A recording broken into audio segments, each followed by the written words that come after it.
So what a couple of months it's been. Got the whole IBS thing going on. Internet Bloodsports, gayest name ever. Greatest acronym for irritable bowel syndrome, because a lot of people have been shitting themselves lately. So I wanted to get into that. So for those of you unfamiliar with what IBS is, it's a way to get idiots and retards to scream at each other. That's been the draw for me. I think that's been the draw for most people. Compared it to things like Springer, because that's what I like. I like watching people get angry and scream at one another. That's part of the fun of it. But I'll be damned if the people hosting these fucking streams find it difficult just to maintain that as a status quo. Easiest job in the world. Set up a stream and let two idiots scream at each other. But we've got to have betrayals and intrigue and backstabbing and Discord groups that completely fuck up the community. So I'm going to go over that. I'm getting a lot of questions on what my opinion on these people are, and my opinion on the events that have been happening. So let's start it off with Baked Alaska, because now that's fucking based. Who doesn't love Baked Alaska? A guy that changes his skin more than a fucking snake. He just sheds it off and becomes something new. One day he's working at BuzzFeed. The next day he's a based megapede. Then he's a race realist. Then he's a rapper. And then he's praying to Jesus on streams. All the while having cocaine whores in his house for his amazing streams. And then turning on his chat, which I had a bit of an issue with. I don't like that. I don't like the idea of drawing people in. Saying, you're the audience that I like. You're the kind of people that I can relate to. And then turning around and shitting on them and calling them toxic. And telling them to behave. Who uses that fucking word, by the way? I've heard a few people try to justify it. To rationalize it. But every time I hear the word toxicity, every time I hear the word toxic, I can only think of a few things. I think of fucking Tumblr. I think of RSRS. And I think of Overwatch. And none of those fucking things are good. I don't want to be compared to that shit. I don't know why he would. But he's got to get rid of those toxic people in the chat section of his live streams, because they need to go away. Sure, they've financially supported him. Sure, they've shown up at 2 in the fucking morning to watch this retard fuck up a very simple format. But they need to go, because he's an influencer now. By the way, if you use the term influencer in your day-to-day life, consider drinking bleach. Do us all a fucking favor. Maybe take a dive off a building. I don't know. It's a suggestion. Not saying you should do it, just suggesting it as a possibility for advancing your fucking career. But yeah, he moved out to Hollywood. He moved out to LA. He went over to the California, California. Letting people start influencing him into becoming a standard influencer. And everything went to shit. I went on stream with this guy a few times, talked about different matchups that would have been entertaining, and thought everything was great, but boy was I retarded. I made a bit of a mistake with Baked Alaska and had a little bit of a falling out with him. Now, people got on my case and said I was a little too harsh on Baked. He's a good boy. He didn't do nothing. Until the very next day when he accused another guy of being a cokehead and said things to the effect of, you wanted me to find you cocaine, I have the text messages. And to which the other guy replied, would you want me to talk about how you were offering to get it for me? So that's brilliant. And then they kept dropping names, because that's what everybody in LA wants to hear. You got these two goofy fucks arguing on live stream with one another about cocaine deals. And then they're dropping your name left and right like it's a fucking bomb. Ice Poseidon, Ice Poseidon, Ice Poseidon. If I was Ice Poseidon, I wouldn't let Andy Worski or Baked Alaska anywhere near my fucking house. Talk about trouble. What are you doing? But the big news, for those of you that follow this shit, would be the split between Andy Worski and JF, Jean-Francois Guerripier, however you pronounce it. I don't know. I'm not a Frenchman. I couldn't tell you how to say that properly. But you've got to consider, you've got the simplest fucking job on the face of the goddamn earth. You literally sit on your ass for 3 hours and let people give you money. They throw money at you. You sit on your ass and let other people talk, and you get paid for it.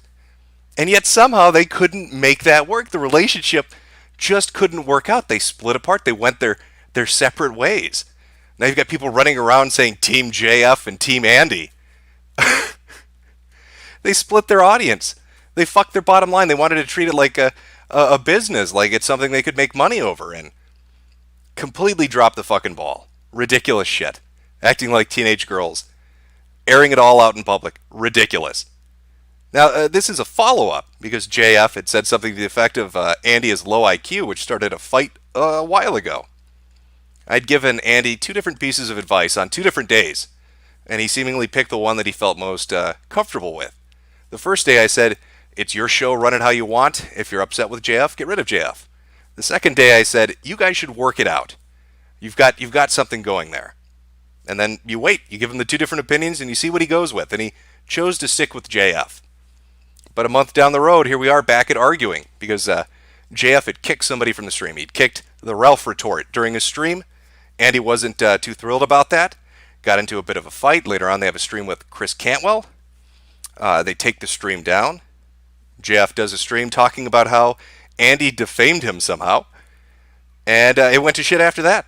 They broke up live on air. It's so ridiculous. I got into this shit. The reason I like it so much, and I think the reason it appeals to so many people, is we like watching people argue. And so that's my main take on it. That's why I've been interested in this. I just want to watch people scream at each other. So, it's all copacetic. It's been great for me. The only problem is when all the hosts in the shows start to fight with one another, it kind of fucking torpedoes the whole idea. Now JF's gone to do high intellectual streams, and Andy's going to go do Dude Lamau weed streams, and they've kind of broken apart. But before I continue with my story here, because we're going to get to the good bits, let's see what chat has to say. Chat, I don't know. Greatest anime betrayals from Jake.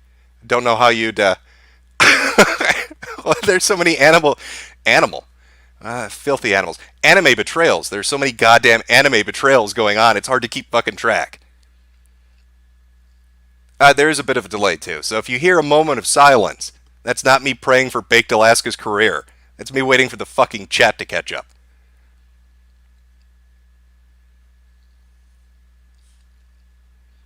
I don't know, chat. Why don't you throw out a 1 if you're a Team JF, and throw out a 2 if you're a Team Andy, and then we'll talk about their metrics and what I think's going to happen to their channels.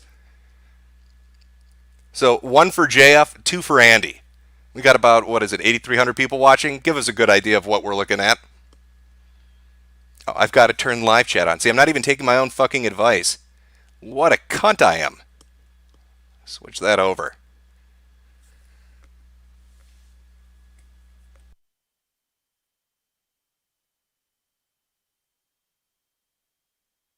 Somebody said, put it into slow mode. Fuck that now.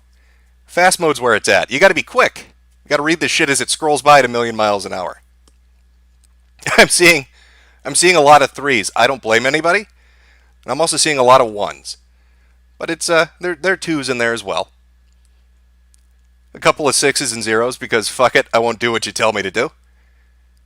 A 1488 from Sam Hyde, no less. Thank you, Sam. I don't know if Hitler's gonna come stream with any of these people anytime soon. He'd probably gas them all, to be honest with you. But it would make for he'd probably make a lot of super chats that night.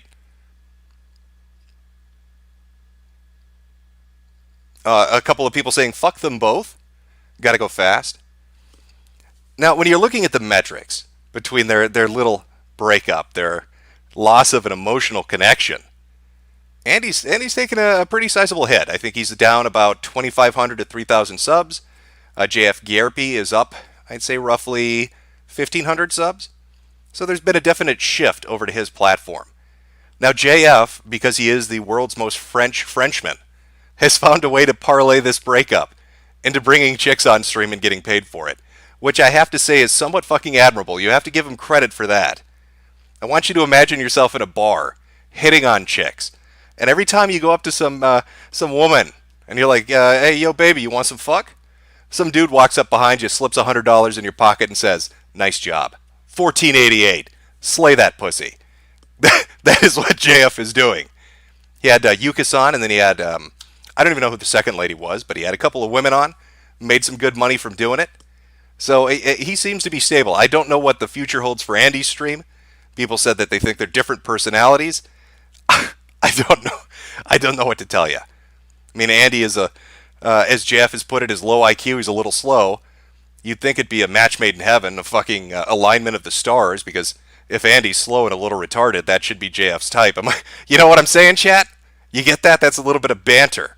It's a little bit of banter. But nobody's here to ban me. I can talk all the shit I want, and I can't get kicked off any stream. Isn't that good? Feel free to say that in the chat. Nothing's gonna happen to you. You can talk all this shit about anybody you like. Then you've got the Morning Kumite, which actually has probably been my favorite, if I had to pin it down. I do like Tonkasa's morning show. If you want to call that XM radio-like, or what they're trying to make it, kind of an Opie and Anthony vibe, it's not bad. But I swear to fucking God, if I hear Viva La Raza one more time, I'm going to shoot Failure's ass out of a cannon right over the fucking wall with Mexico. I can't stand it anymore. It's gone beyond funny and cute into I don't want to listen to this shit anymore. I'm going to gouge my fucking eyes out. Why is that, by the way, that every goddamn streamer out there, every time something happens, somebody says something in chat, they get a donation that comes through, Streamlabs pops up, there's a sponsorship, there's a subscriber, you need to hear it. Now that's fucking based. Viva La Raza. Can't fucking stand it. I don't think I'm the only one on this, by the way. Oh, and then you've got Backyard Bloodsports. God damn, every one of these fucking channels has had issues, and I don't understand it. I don't understand how you can fuck up something this simple. Joakim apparently getting into some shady dealings, allegedly, with super hacker Zoom, and breaking off with the Backyard Bloodsports guys because he was doing some shenanigans that they didn't appreciate, and so he took his leave. He left the platform. And you've got King of Pole fucking inserting himself everywhere. By the way, to clear the air, because people have asked repeatedly, Brian was never part of Medicare. He's made that claim once before. Never a fucking part of that. We've talked to each other on Skype occasionally. I played a video game with him twice, and we're not best buddies. And also, Pole, if you're listening to this, my name isn't fucking leverage for you to swing about like it's a cudgel. You can't go around everywhere dropping my name and acting like that's going to troll shield you or get you some kind of goodies or something. That's just fucking weird. So stop doing that. I don't think you'll be doing that. To be fair, I don't think you're ever going to do that again after this audio plays. I have a good feeling you're probably going to hate me, but don't blame me. Blame the dude that sent it to me, because it's funny shit. And I like funny shit. The audience likes funny shit. See, with Bloodsports, it's not necessarily that you need to have two people coming in and going at each other. You just need to provide something that's entertaining. You need to give the people what they want, a spectacle. I think Ralph Retort probably had one of the better ones when he had Nick Fuentes and James Alsop on. You don't even need to know who they are. They were two former business partners. There was a split in the business. There's some bad blood between them. That's all you need to know. Boom, they're going to go at it. And that's another case, too, of people that just can't seem to manage having a business relationship with each other. Which is strange, because they had a discussion about Syria, and regardless of what your politics are or which way you might swing on that, they really flow well off one another. There's a good amount of back and forth with them. And that's shot to shit. That's never going to happen again. I guess you need some third party, some unbiased third party that has no connection to anybody to run the goddamn business, because people trying to do it on their own just doesn't work out. JF and Andy couldn't work it out. Nick and James couldn't work it out. Joakim and the Backyard Bloodsports people couldn't work it out. Baked Alaska is going schizophrenic in California right now, praying to Jesus. Couldn't work it out. Bringing on some cam whore and some other chick who who didn't like the cam whore, which I don't disagree with. They want the audio. The people watching want the audio. What could the audio be? I'm going to cock tease you a little bit more here. I'm going to make you earn it. We've got a little bit of talking to do before the show really gets kind of its flow going. You need that first 20 minutes or so of filler to get things going. Luckily, I'm not spamming you with a 30-minute intro block, Kumite, that makes you want to fucking shoot yourself. I'm just going right into it. I'm just jumping straight into it. So let's have a little discussion with the chat. I'm going to throw the chat window up here. Accidentally, it's set on top chat, not live chat, but I will respond to live chat. But then at least people can see what's going on. Let's pop that up there. It's a little askew, but you'll have to forgive me. Yes, the audio is coming up. The audio is coming up. I think you're all going to enjoy it quite a bit. So you tell me, chat, what is your take on the IBS phenomena which is again just retards screaming at each other. It's the easiest fucking thing in the world to do. And when you think you get a golden goose like, I mean, a lot of these people that are kind of involved in it do see it as a profession. They see it as a business, but then they don't treat it like it, which is fucking weird to me, I guess. If you're making so much money, I mean, JF and Andy were making a killing doing this shit. You just leave the fucking super chat button open, and then you talk, and then you let people yell at each other. But they couldn't seem to manage that, and I just don't fucking get it. It's dumb to me. It's dead. I'm seeing a lot of it's dead, it's full of faggots. Chat is not pulling any punches. They're being very upfront about this. I can't say that I disagree, chat. It has kind of become gay and boring. I don't know if they can recover from it. I think maybe the only one walking away with a semblance of an audience after this is probably Kumite, because they weren't really front and center with it. I don't know. I mean, that is if Tonka stops challenging everybody to a fucking physical fight. Like, I get it, Baked opened the challenge to you, but Tonka, man, you got to stop it. You need to cool it with that shit. You can't be saying to every person you get into a disagreement with that you want to fight them in real life. I don't I don't know what you're doing.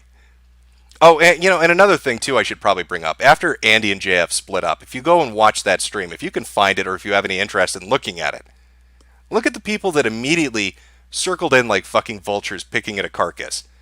You had Quarter Pounder, aka the Quartering, celebrating that JF was being exiled. One of the first people to jump in the hangout after JF left was Short Fat Otaku, somebody that did a video about how shit IBS is, how terrible JF is. They're celebrating that. They love it. And what in the fuck, Andy? Come on. Too many fights in a row? Yeah, I agree. Too many fights in a row. Pineapple, I don't know why you'd have a safe word with people. Fucking dumb, if you ask me. If you need to have a safe word with another man, maybe you should, turn in your pair of testicles. I don't know. I don't know what you're doing.